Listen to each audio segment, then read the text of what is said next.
नमस्कार, मैं आर के सक्सेना मास्टरमाइंड कोचिंग के एजुकेशनल यूट्यूब चैनल में आप सभी लोगों का बहुत बहुत स्वागत और अभिनंदन करता हूं। बच्चे हमारे सामने बैठे हुए हैं। आज मैंने ये टॉपिक पढ़ाया है भारतीय संविधान का निर्माण। जैसा हम जानते हैं कि भारत का संविधान जो है वो भारतीयों के लिए सर्वोच्च विधि है और हमारे जीवन तंत्र को जो है भारतीय संविधान बहुत निकट से जो है प्रभावित करता है। तो आइए हम एक कहानी सुनते हैं भारतीय संविधान के निर्माण की। तो पहले हम अंग्रेज़ों के गुलाम थे, तो हमारी शासन जो है चलता था, वो कानून बन के आता था। आपका कहाँ से आता था? ब्रिटेन की संसद बनाती थी। जैसे पहला कानून कौन सा था आपका? 1773 का रेगुलेटिंग एक्ट, है ना। तो अगर कहा जाए कि भारतीय संविधान के निर्माण की शुरुआत जो है वो कहाँ से हुई, तो 1773 के रेगुलेटिंग एक्ट से हुई भारतीय संविधान के निर्माण की शुरुआत। फिर एक क्वेश्चन आपके एग्जाम में ये भी आता है कि भारतीय लोग चाहते थे कि जो कानून हमको प्रभावित कर रहा है उस कानून का निर्माण हम क्यों ना करें। तो उन्होंने ये मांग की ब्रिटिश शासन से कि भारतीयों को जो है वो अपना संविधान बनाने के लिए अनुमति दी जाए। तो सर्वप्रथम जो है वो संविधान बनाने की, भारतीयों के लिए प्रथम बार संविधान बनाने की मांग किसने और कब की? तो किसने की? आपके बाल गंगाधर तिलक ने। और कब की? 1895 में। फिर उसके बाद जो है वो साइमन कमीशन 1928 में भारत आया, है ना। तो उससे भी मांग की गई कि भारत का संविधान बनाने के लिए हमको जो है वो अनुमति दी जाए। तो साइमन कमीशन द्वारा जो है वो चुनौती दी गई भारतीयों को कि आप में इतनी हिम्मत नहीं है, आप में इतनी हिम्मत नहीं है कि आप इतने योग्य नहीं हैं कि अपने लिए संविधान बना सकें। तो उस चैलेंज को किसने स्वीकार किया? मोतीलाल नेहरू ने। और आपका 1928 में ही जो है वो नेहरू समिति बनाई गई और उसने जो है वो भारतीयों के लिए एक संविधान का खाका तैयार किया गया। लेकिन दुर्भाग्यवश जो है वो उसको कचड़े की डलिया में जो है वो अंग्रेज शासन द्वारा डाल दिया गया। लेकिन लंबे समय तक मांग चलती रही। फलस्वरूप जो है वो ब्रिटिश शासन को भारतीयों के लिए संविधान बनाने की दिशा में प्रयास करने पड़े। तो एक आपकी बनी कैबिनेट मिशन 1946।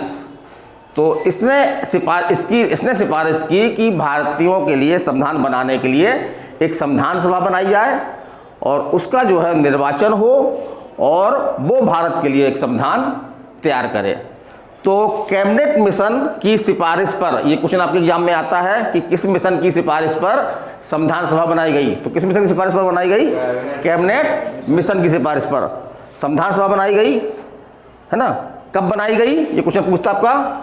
तो 22 जुलाई 1946 को संविधान सभा का गठन किया गया। और इसकी खास बात ये थी कि इसमें कोई भी अंग्रेज नहीं था। इसमें जो है वो मूलतः जो है भारतीय लोग इसके सदस्य थे। चलिए हम आगे चलते हैं। तो संविधान सभा में कुल कितने सदस्य थे? जब संविधान सभा का गठन किया गया तो उसमें सदस्यों की संख्या कितनी थी? 389 थी, है ना। और एक कुछ फिर क्या हुआ, जब सदस्य निर्वाचित हो गए, कितने सदस्य निर्वाचित किए गए शुरू में? 389। और फिर संविधान सभा की पहली बैठक की बात हुई कि संविधान सभा की पहली बैठक होना है अब। तो संविधान सभा की पहली बैठक कब हुई? ऐसा क्वेश्चन आपके एग्जाम में आता है 9 दिसंबर 1946 को। और कहाँ पे हुई? नई दिल्ली में एक पुस्तकालय भवन था, वहाँ पर इसकी बैठक हुई। अब उस बैठक की अध्यक्षता किसने की? तो एक परंपरा है कि जो सबसे बुजुर्ग सदस्य हो वो पहली बैठक की जो है अध्यक्षता करता है। तो उस समय सबसे बुजुर्ग सदस्य कौन थे आपके? डॉक्टर सच्चिदानंद सिन्हा। तो इनको जो है वो अध्यक्ष बनाया गया। तो एक क्वेश्चन आपके कॉम्पिटिटिव एग्जाम में ये भी आता है कि संविधान सभा के प्रथम अस्थायी अध्यक्ष कौन थे? तो कौन थे? डॉक्टर सच्चिदानंद सिन्हा। या पूछ दे, इस तरह क्वेश्चन घुमाकर पूछ दे कि संविधान सभा में जो 389 मेंबर थे उसमें सबसे बुजुर्ग सदस्य कौन था? सबसे बुजुर्ग सदस्य तो कौन थे आपके? डॉक्टर सच्चिदानंद सिन्हा। चलिए हम आगे चलते हैं। एक ऐसी रियासत थी जिसने अपना कोई भी प्रतिनिधि संविधान सभा में नहीं भेजा था। ये एग्जाम में क्वेश्चन आया है, कई कॉम्पिटिटिव एग्जाम में आया है ये। तो वो कौन सी रियासत थी आपकी? हैदराबाद। एकमात्र ऐसी रियासत थी, ये आपके आंध्र प्रदेश में थी। आंध्र प्रदेश में जो हैदराबाद है वहाँ पे, तो वहीं पे एक रियासत हुआ करती थी जो कि मुस्लिम रियासत थी, है ना, नवाब हुआ करते थे वहाँ पे। तो उन्होंने ये डिसाइड किया कि हम जो है संविधान सभा का उन्होंने विरोध कर रहे थे, उस विरोध परिणाम स्वरूप जो है उन्होंने संविधान सभा में अपना कोई भी प्रतिनिधि नहीं भेजा। फिर चलते हैं, अगला देखते हैं कि संविधान सभा के अध्यक्ष, तो ये क्वेश्चन पूछा जाता है कि संविधान सभा के अध्यक्ष कौन थे या संविधान सभा के स्थायी अध्यक्ष कौन थे। तो अस्थायी हमने किसको बताया था? डॉक्टर सच्चिदानंद सिन्हा को। स्थायी कौन थे आपके? राजेंद्र प्रसाद। तो इसको याद रखिएगा, स्थायी कौन थे आपके? राजेंद्र प्रसाद स्थायी सदस्य थे। फिर आपके संविधान सभा की कार्रवाई शुरू कर दी गई। तो संविधान सभा की कार्रवाई जो है वो किससे शुरू की गई? तो हमने बताया जैसा कि संविधान सभा की कार्यवाही की शुरुआत जो है वो जो आपके जवाहरलाल नेहरू थे, है ना, उनके द्वारा जो है वो उद्देश्य प्रस्ताव, माने कि हमारे संविधान का जो हम संविधान बनाने जा रहे हैं उस संविधान का हमारा उद्देश्य क्या होगा, तो इस बात को लेकर के उन्होंने जो उद्देश्य प्रस्ताव पेश किया और इसी से संविधान सभा की कार्यवाही की जो है वो शुरुआत हुई। अब संविधान बनाने के लिए, संविधान बनाना काफ़ी जटिल काम था, काफ़ी बड़ा संविधान था। हमारा संविधान जो है वो दुनिया का सबसे बड़ा संविधान है। एक क्वेश्चन आपके एग्जाम में ये भी आता है कि किस देश का संविधान जो है वो सबसे बड़ा है? किस देश का संविधान सबसे बड़ा है? भारत का संविधान जो है सबसे बड़ा है। तो इतना बड़ा संविधान बनाने के लिए, तमाम काम करने के लिए कई समितियां बनाई गई थी, जिसमें से एक महत्वपूर्ण समिति हमने क्या बताई थी आपको? प्रारूप समिति। कौन सी समिति है आपकी? प्रारूप समिति। इसको अंग्रेजी में क्या बोलेंगे? Drafting committee. क्या बोलेंगे? Drafting committee. तो प्रारूप समिति के अध्यक्ष पूछता है कौन थे? तो वो थे आपके डॉक्टर भीमराव अंबेडकर जी। कौन थे? डॉक्टर भीमराव अंबेडकर जी। और इसमें कुल सदस्य कितने थे ये भी क्वेश्चन पूछा गया है। तो इसमें जो अध्यक्ष थे भीमराव अंबेडकर, उनको जोड़ करके, उनको ऐड करके कुल 7 सदस्य थे। इसके कुल कितने सदस्य थे? 7 सदस्य थे। फिर चलिए हम आगे चलते हैं। तो संविधान सभा में एक संवैधानिक सलाहकार भी थे, ठीक है, वो उनका काम कितना था? सलाह देना। तो वो कौन थे आपके? बेनेगल नरसिंह राव। बेनेगल नरसिंह राव। तो सलाह देना माने राय देना, सलाह देना मतलब राय देना, उनसे नाम मिलता है इनका थोड़ा सा, राव। तो इस तरह आप याद रख सकते हैं कि उनके नाम के लास्ट में क्या है? राव टाइप की कोई चीज़ है। तो कौन थे आपके? बेनेगल नरसिंह राव या BN राव। फिर पाकिस्तान के लिए शुरू से ही मांग की जाती रही है और पाकिस्तान, कुछ लोग यहाँ के चाहते थे कि पाकिस्तान का संविधान अलग से हो और उसके निर्माण के लिए अलग से संविधान सभा बनाई जाए। फलस्वरूप क्या हुआ कि जो संविधान सभा बनाई गई थी उसी के मेंबरों को लेकर के पाकिस्तान के लिए जो है वो एक अलग से वहाँ के संविधान बनाने के लिए एक संविधान सभा बनाई गई। कब बनाई गई? 26 जुलाई 1947 को पाकिस्तान के लिए अलग से संविधान सभा का गठन किया गया। अब आपके MP पुलिस में एक क्वेश्चन आपका ये आया था कि संविधान सभा में यद्यपि महिलाओं की सदस्य संख्या काफ़ी कम थी, तो उसमें पूछा गया था कि संविधान सभा में कुल कितनी महिलाएं थीं? तो कितनी महिलाएं थीं? 15। कितनी महिलाएं थीं आपकी? 15। तो इसको आप याद रखिएगा, संविधान सभा में कितनी महिलाएं थीं? 15 महिलाएं थीं। फिर हम आगे चलते हैं। तो संविधान बनाने में कितना समय लगा? तो हमने बताया कि हमारा संविधान एक बड़ा संविधान है, उसमें 22 भाग थे।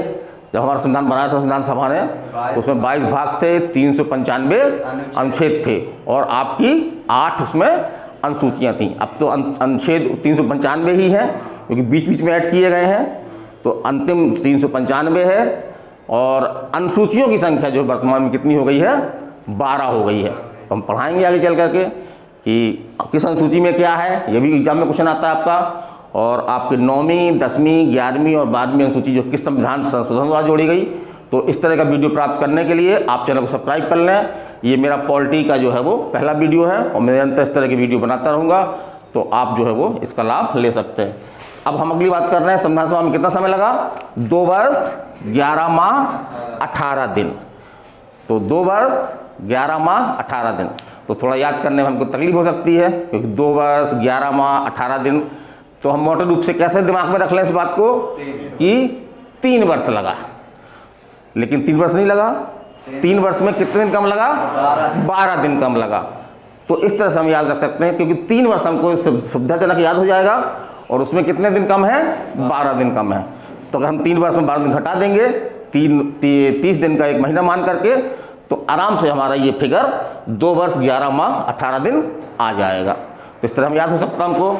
फिर आगे चलते हैं कि संविधान सभा ने जब भारतीय संविधान बना लिया तो उसने संविधान सभा को अंतिम रूप से कब पारित किया? तो वो किया आपका 26 नवंबर 1949 को। तो ये पूछता है कभी कभी कि संविधान सभा द्वारा भारतीय संविधान कब पारित किया गया? 26 नवंबर 1949 को। और ये 26 नवंबर को पारित किया गया, इसलिए 26 नवंबर को भारत में जो है वो विधि दिवस ला डे मनाया जाता है, क्योंकि उस दिन हमारा संविधान पारित किया गया था। और देखा जाए तो संविधान के जो महत्वपूर्ण प्रावधान थे वो उसी समय लागू कर दिए गए। माने कब लागू कर दिए गए? 26 नवंबर 1949 को ही लागू कर दिए गए। लेकिन पूरा संविधान हमारा कब लागू किया गया? 26 जनवरी 1950 को। तो हमको देखना है कि अगर हमारा संविधान पूरी तरह कब लागू हुआ तो 26 जनवरी 1950 को, या संविधान हमारा आंशिक रूप से कब लागू हुआ? 26 नवंबर 1949 को। तो ये छोटा सा वीडियो था भारतीय संविधान का निर्माण, एक कहानी। तो एक कहानी के रूप में हमने कुछ स्पष्ट किया। उन कहानियों में हमने उन सभी फैक्टरों को शामिल किया है जो कॉम्पिटिटिव एग्जाम में आते हैं। तो ये वीडियो उन प्रतियोगी छात्रों के लिए जो कोई भी कंपटीशन एग्जाम की तैयारी कर रहे हैं, या उन व्यक्तियों के लिए जो कि इस संबंध में जो है वो जागरूक होना चाहते हैं, इस संबंध में जानकारी प्राप्त करना चाहते हैं, तो ये उनके लिए उपयोगी वीडियो है। इसको अगर आपको अच्छा लगता है तो आप अपने दोस्तों को, पहचान वालों को इसको शेयर करें। और अगले वीडियो तक मैं विदा लेता हूँ। नमस्कार, धन्यवाद।